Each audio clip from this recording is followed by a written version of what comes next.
After the devastating earthquake that struck Haiti in 2010, a Canadian high school student decided to help.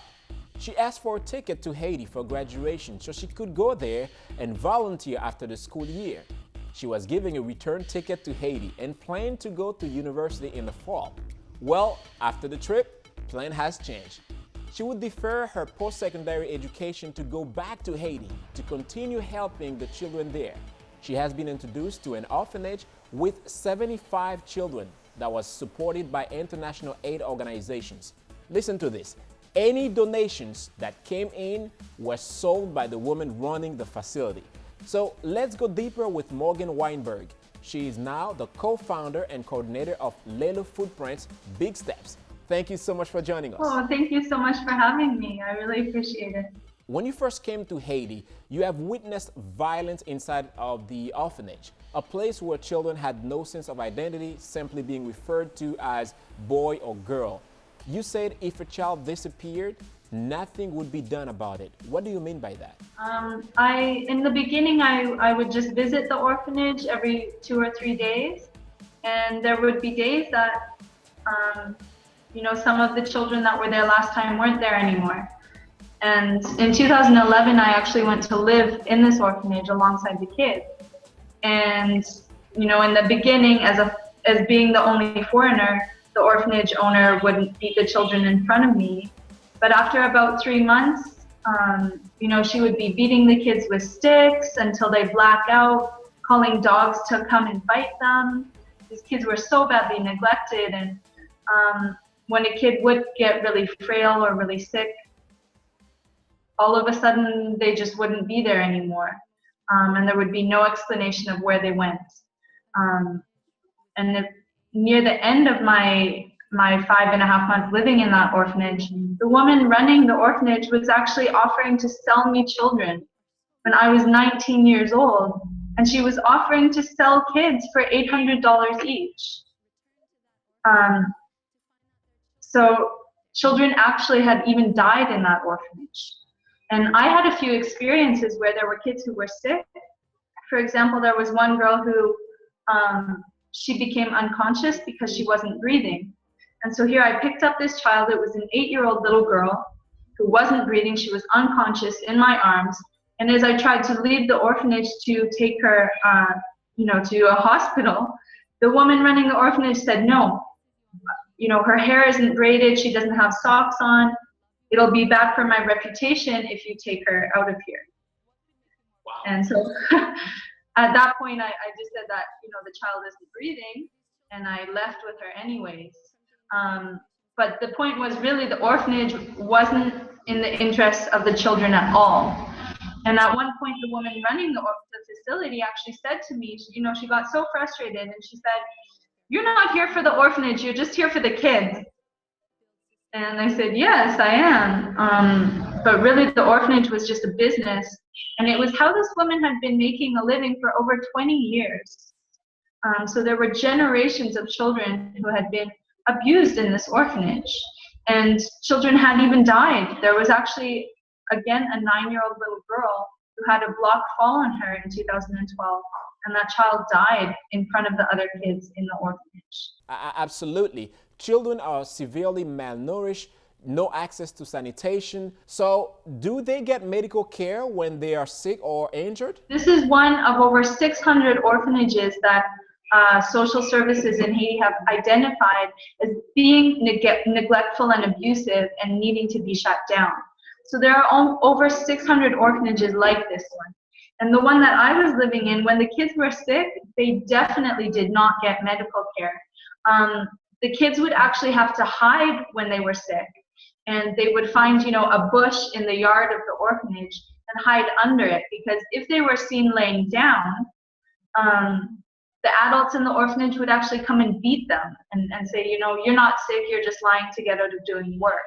So when they actually were sick, they would have to hide. Wow. But you quickly learned the Creole language spoken.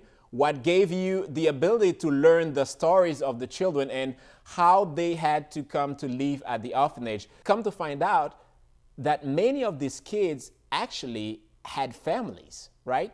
As I started to learn Creole and I was able to communicate with the kids, I found out that of these 75 children, 73 of them had families, and they missed and loved their families. They were alive.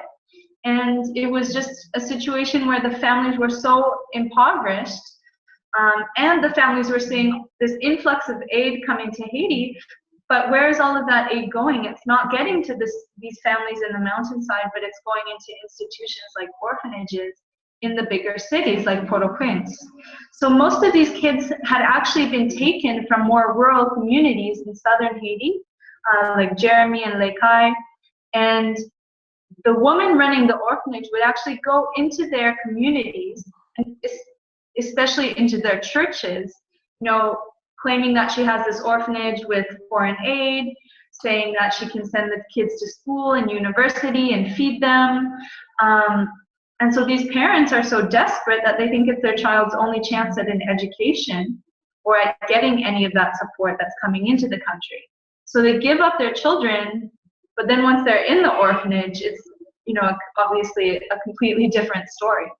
Should I add, after several calls on the Haitian authorities to shut it down, that particular orphanage is actually closed? Tell me now a little bit more about Lelo Footprints, Big Steps, and its mission. I heard you have received no government funding. So when I first went to Haiti, as you said, I was just out of high school. I really had just intended on coming here for a few months to volunteer.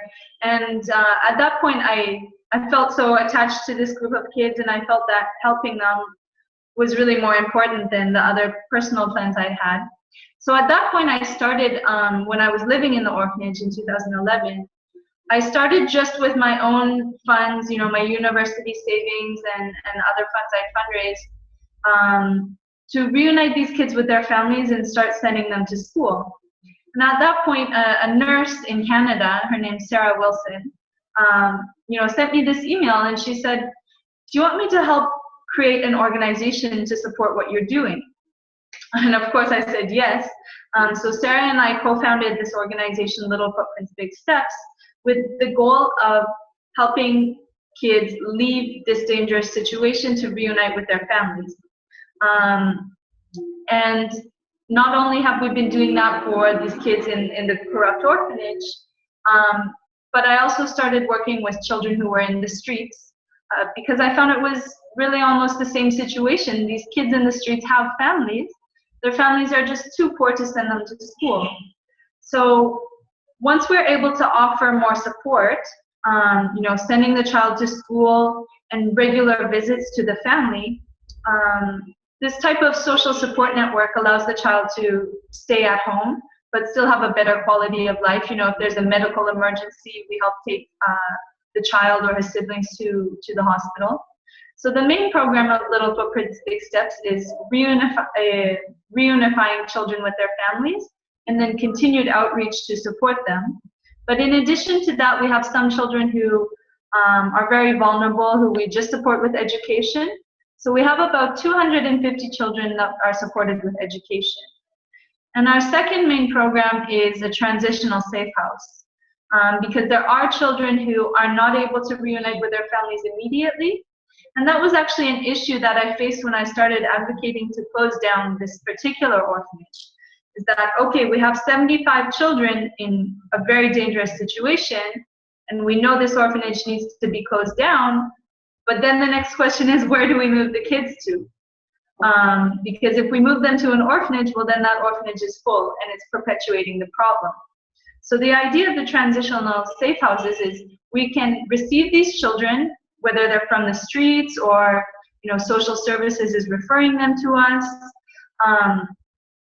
and those children can begin to get medical treatment, begin to go to school, have psychological treatment, so they start to heal. But the end goal is still to reunite them with their families. So it's transitional housing. And we currently have a transitional home for boys and one for girls, which are situated in Lekai. Morgan, you have been honored with several awards, among them the Meritorious Service Cross Medal and the Queen's Diamond Jubilee Medal, Governor General of Canada Academic Awards, Yukon Commissioner Award, recognized in Washington, D.C. as a finalist for the Burger Marx Foundation for Young Women Impacting Social Justice and was awarded the Rotary International Paul Harris Fellowship Award for Humanitarian Impact. You said you want to live in Haiti for the rest of your life. Haiti is home to you. So I want to end that interview by asking you to send a positive message to our Haitian viewers. M'ta dit tout le monde qui en Haïti, c'est diaspora ou bien si en Haïti, depuis nous garder la situation pays aujourd'hui, pas penser ça va limiter nous, mais plutôt nous garder dans point fond nous. Parce que peuple ici, il y a un pile l'amour, il y a un pile tête ensemble, il y a un pile courage. Toute souffrance, il y a nous plus courage. Et puis, c'est ce point fort ça pour nous garder parce que c'est eux qui vont permettre nous avancer. C'est pas violence, c'est pas des autres qui vont faire nous avancer. Mais c'est point fort ça que moi en Haïti.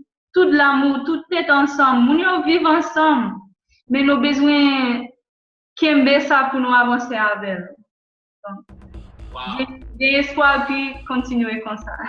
Thank you so much, Morgan Wienberg, and I hope that my viewers will follow your lead as well, have a big heart, and help others. Thank you so much for being here with us.